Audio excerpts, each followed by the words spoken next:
Hello ninth class.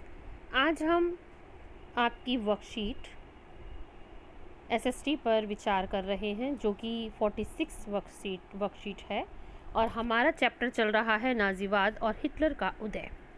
ठीक है, जिसमें हम पहले पढ़ चुके हैं कि किस तरीके से हिटलर का उदय हुआ, हिटलर ने कैसे अपने चमत्कारिक भाषणों के द्वारा वहाँ के लोगों को मंत्रमुग्ध कर दिया और उन लोगों ने उसे अपना हीरो बना लिया। हमने पिछली जो वर्कशीट थी उसमें ये पढ़ा था कि किस तरह से हिटलर का उदय हुआ। ठीक है, आगे अब हम पढ़ते हैं हिटलर द्वारा जर्मनी में शासन कैसे किया गया। पहले वाइमर गणराज्य था जिसमें कि लोकतांत्रिक शासन व्यवस्था को स्थापित किया गया था, लेकिन हिटलर ने ऐसे कानून बनाए चांसलर बनते ही कि उसने लोकतंत्र को बिल्कुल ख़त्म कर दिया और वहाँ पर अपनी तानाशाही स्थापित कर ली। ठीक है, उसी को हम इस चैप्टर में पढ़ेंगे, इस वर्कशीट में पढ़ेंगे। समाज को नियंत्रित और व्यवस्थित करने के लिए विशेष निगरानी और सुरक्षा दस्ते गठित किए गए। अब हिटलर ने क्या करा कि पूरे समाज उसके कंट्रोल में रहे, सिस्टमैटिक तरीके से चले जैसा वो चाहता है। उसके लिए उसने जगह जगह निगरानी और सुरक्षा दस्ते बना दिए। सुरक्षा दस्ते यानी कि पुलिस सेना को खड़ा कर दिया। पहले से मौजूद हरी वर्दीधारी पुलिस और स्टॉर्म ट्रूपर्स यानी ASA के अलावा गेस्तापो यानी गुप्तचर राज्य पुलिस को कहते हैं, SS अपराध नियंत्रक पुलिस और सुरक्षा सेवा SD का गठन किया गया। अब यहाँ पे आपको ये चीज़ याद रखनी है कि उसने सुरक्षा और व्यवस्था को बनाए रखने के लिए उसने मौजूद हरी वर्दी वाली पुलिस के साथ साथ उसने गेस्तापो यानी गुप्तचर राज्य पुलिस जो कि छुपकर निगरानी रखती है, SS जो कि अपराध नियंत्रक पुलिस थी, अपराध पर नियंत्रण रखती है, और सुरक्षा सेवा यानी SD का गठन भी किया। और इनके माध्यम से उसने समाज में सुरक्षा को बनाए रखने का जो है प्रयास किया। इन दस्तों को बेहिसाब अधिकार दिए गए। और अब ये जो सेना के दस्ते थे, इनकी ये टीम थी, इसको काफ़ी सारे अधिकार दे दिए गए। किसी को देश निकाला या गिरफ्तार करने का अधिकार इन्हें दे दिया गया। ये किसी को भी कैद कर सकते थे और उन्हें यातना गृहों में रख सकते थे। यातना गृह यानी जहाँ पे लोगों को टॉर्चर किया जाता है, बेहिसाब टॉर्चर। तो इन दस्तों को जो कौन कौन थे, आपके गेस्तापो, SS और सुरक्षा सेवा SD जो थे, इनको बहुत सारे हिटलर ने अधिकार दे दिए कि वो जिसे चाहे, अगर उन्हें किसी पर शक भी होता है तो वो उसको देश निकाला भी दे सकते हैं, किसी को भी बिना कारण बताए गिरफ्तार कर सकते हैं और किसी को भी कैद करके, अरेस्ट करके यातना गृह यानी टॉर्चर हाउसेज में रख सकते थे। 1933 में हिटलर ने लीग ऑफ नेशंस से पल्ला झाड़ लिया। लीग ऑफ नेशन से पल्ला झाड़ लिया यानी उसने लीग ऑफ नेशन से अपने आप को अलग कर लिया। अब आपको पता होना चाहिए लीग ऑफ नेशंस क्या है। देखिए बच्चों, 1914 से 1918 तक फर्स्ट वर्ल्ड वॉर चला, प्रथम विश्व युद्ध चला। उसके बाद ये एश्योर करने के लिए कि भाई विश्व में दोबारा इस तरह का कोई विश्व युद्ध ना हो, इसके लिए एक इंटरनेशनल ऑर्गेनाइजेशन बनी थी, अंतर्राष्ट्रीय संगठन बनाया था जिसको हम लीग ऑफ नेशंस के नाम से जानते हैं। इस लीग ऑफ नेशंस, ये जो लीग ऑफ नेशंस थी, ये एक अंतर्राष्ट्रीय संगठन था, अंतर्राष्ट्रीय समूह था और इसके बहुत सारे नियम और कानून थे। तो जो भी मेंबर इसका, कोई जो भी देश इसका मेंबर बनता था तो उसे लीग ऑफ नेशंस के नियमों का भी पालन करना पड़ता, जिसमें क्या था कि वो किसी दूसरे के साथ युद्ध नहीं करेगा, अपनी ज़मीन को एक्सपेंड करने की कोशिश नहीं करेगा, जनता के मानवाधिकारों का हनन नहीं करेगा। अगर किसी के साथ, किसी देश का किसी दूसरे देश के साथ कोई विवाद है तो उसे बातचीत के माध्यम से सुलझाएगा। ठीक है, तो इस तरीके के लीग ऑफ नेशंस के कुछ नियम और रूल थे जो उसके मेंबर्स को मानने पड़ते थे। तो हिटलर को ये सब गवारा नहीं था, इसलिए हिटलर ने लीग ऑफ नेशन से पल्ला झाड़ लिया यानी वो उससे अलग हो गया। और 1936 में उसने राइनलैंड पर वापस से कब्जा कर लिया, जो कि वो लीग ऑफ नेशंस में रहकर नहीं कर सकता था। एक जन, एक साम्राज्य, एक नेता, इसका नारा था। हिटलर का नारा क्या था बच्चों, ये तुम्हें याद रखना है, एक जन, एक साम्राज्य, एक नेता। यानी इसमें वही कहना चाहता था कि एक किंगडम के अंदर एक ही तरह के लोग रहें, एक ही एथनिक के लोग रहें, एक ही वंश, एक ही जाति से रिलेटेड लोग रहें और उनका नेता एक होना चाहिए।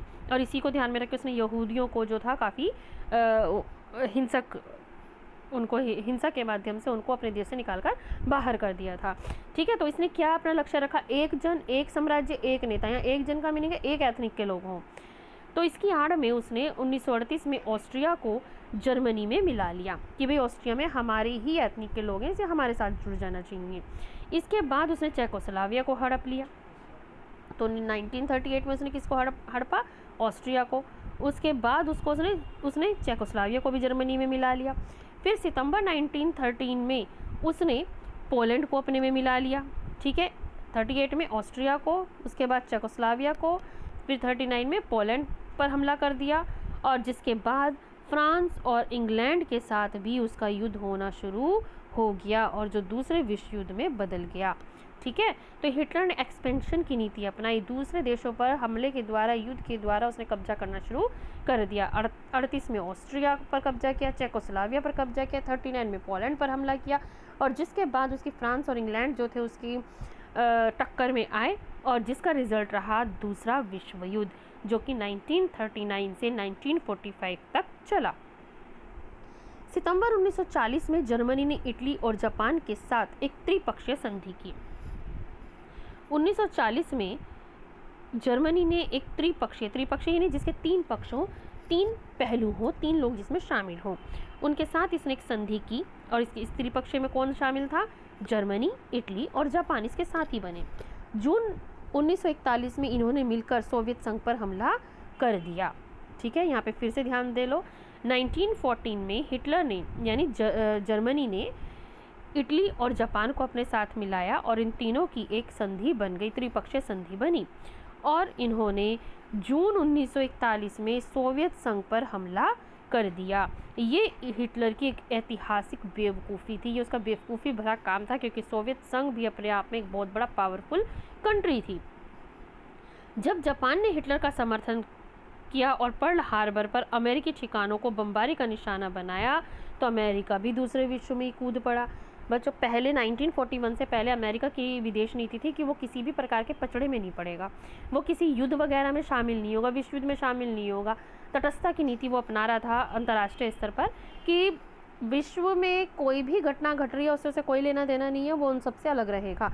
लेकिन जब हिटलर के समर्थन में आकर जापान ने पर्ल हार्बर, जो कि अमेरिका का एक बहुत ही बंदरगाह, एक अच्छा वाला बंदरगाह है, उस पर उसने हमला कर दिया, अमेरिकी ठिकानों को बमबारी का निशाना बना लिया, तो अमेरिका भी पीछे रहने वाला थोड़ी ना था, क्योंकि वो भी बहुत बड़ा पावरफुल था। तो उसने सेकेंड वर्ल्ड वार में उसने भी एंट्री मार ली, और यहीं से यू टर्न जो है हो गया। पहले जहाँ जर्मनी यानी हिटलर का पक्ष जीत रहा था, अमेरिका की एंट्री करते ही अब उसका पलड़ा जो था वो बिल्कुल ही पलट गया।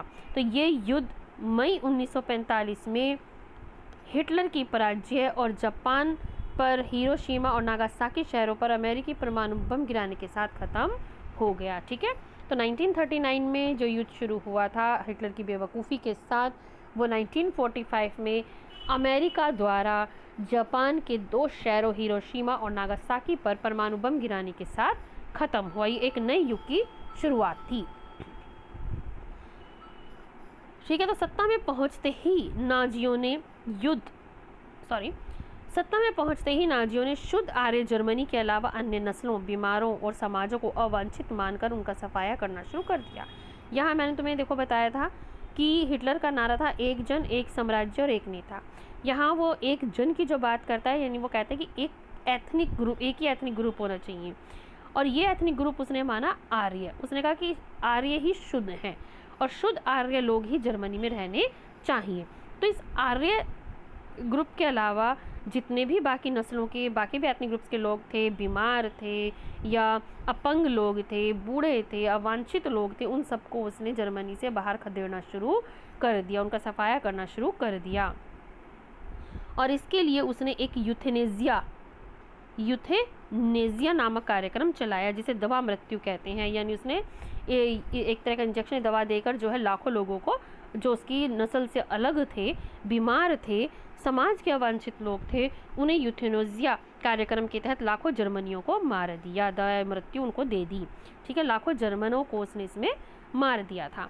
नाजी जर्मनी में सबसे बुरा हाल यहूदियों का हुआ। वो सबसे बड़ा दुश्मन था यहूदियों का, और उसने यहूदियों को खदेड़ के भगाया, उन्हें यूथेनेजिया दे दिया, किसी को टॉर्चर हाउसेज में रख दिया, कैबिन्स में, और वहाँ पर ख़त्म कर दिया। तो यहूदियों को बहुत बुरा हाल हुआ था हिटलर के समय में। उसकी नज़र में यहूदी जो हैं आदतन हत्यारे और सूदखोर थे, जो अपनी घनी बस्तियाँ घंटों में रहते थे। हिटलर की दृष्टि में उनका सिर्फ एक ही हल था कि यहूदियों को पूरी तरह ख़त्म कर दिया जाए। तो नाजियों ने यहूदियों को तरह तरह से आतंकित किया, उनके आजीविका के साधन छीन लिए, उन्हें शेष समाज से अलग कर डाला। बाद में उन्हें पोलैंड में बनाए गए गैस चैम्बर्स में ले जाकर मार दिया गया। ठीक है, तो यहूदियों के साथ इसने बहुत बुरा हाल किया था। गैस चैम्बर्स में ले जाकर उनको मार दिया गया था, या उन्हें खदेड़ दिया गया था, उनकी आजीविका के साधन छीन लिए थे, यानी उनकी जीवन एक तरीके से नरक बना दिया, मृत्यु के तौर बना दिया था। ठीक है, तो ये हिटलर की पॉलिसी थी, एक जन एक साम्राज्य और एक नेता के अंतर्गत, कि उसने बाकी के जितने भी नस्ल के लोग थे, बीमार लोग थे, उनको अपने समाज से निकाल कर बाहर कर दिया, जिसमें सबसे बुरा हाल जो हुआ वो यहूदियों का हुआ था। ये दिखाया कि आपको यहाँ पे यहूदियों को किस तरह से गैस चैम्बर्स में जो है ले जाया गया और वहाँ पर मार दिया जाता था। एक ये आपको दिखाया गया कि किस तरह उसने जर्मनी ने काफ़ी हिस्सों पर कब्जा कर लिया था। ठीक है, अब हम आते हैं इस वर्कशीट के क्वेश्चन आंसर्स पर। हिटलर ने जर्मनी में नियंत्रण बढ़ाने के लिए कौन कौन से संगठन बनाए? तो उसने क्या, यहाँ पे हम पढ़ चुके हैं कि उसने किस तरीके से गेस्टापो के द्वारा, एसएस के द्वारा, सुरक्षा सेवा के द्वारा अपने समाज में अपने नियंत्रण को बढ़ाया। नाजी सोच के अनुसार अवांछित लोग कौन थे? यहाँ हमने ये पढ़ा कि अवांछित कौन थे? जो अन्य नस्ल के लोग थे, बीमार थे, समाज के अवांछित लोग थे, जैसे बूढ़े हैं जो समाज के लिए कुछ दे नहीं सकते। ठीक है, यहूदी हैं, उन लोगों को उसने अवांछित माना था। हिटलर ने किन किन देशों पर आक्रमण किया? मानचित्र में पहचाने, यहाँ तुम पहचानोगे उसने किस किस पर आक्रमण किया था हिटलर ने। ठीक है, इस मैप में आप उसको पहचानोगे।